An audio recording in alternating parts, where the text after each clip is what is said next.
சிறு பிள்ளைகள் என்னிடத்தில் வருவதற்கு இடங்கொடுங்கள் என்று சொன்ன கர்த்தர் இந்த இடத்துல வந்திருக்கிற உங்களை ஆசீர்வதிக்கும்படியாய் இயேசு இந்த இடத்துல வந்து உலாவிக் கொண்டிருக்க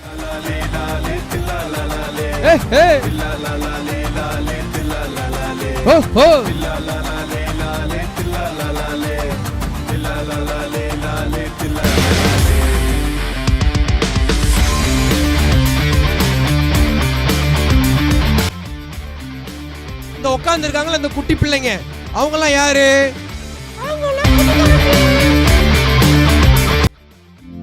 நிறைய பிள்ளைங்க கண்ணை மூடி ஜெபம் பண்ணிட்டு இருக்கீங்க.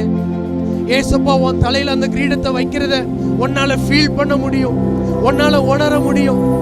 உண்மையாவே நிறைய தம்பிமார், சில தம்பிமார் உண்மையா உணர்ந்து ஜெபம் பண்றாங்க. சில தங்கச்சி உண்மையா ஃபீல் பண்ணி ஜெபம் பண்றீங்க. ஏசப்பா எச்சரிப்பா சொல்றாங்க, இந்த பாவத்தை விட்டுருமா, இந்த பாவம் வேண்டாம், இந்த பாவத்தை தூண்டுகிற சாத்தா வேண்டாம்.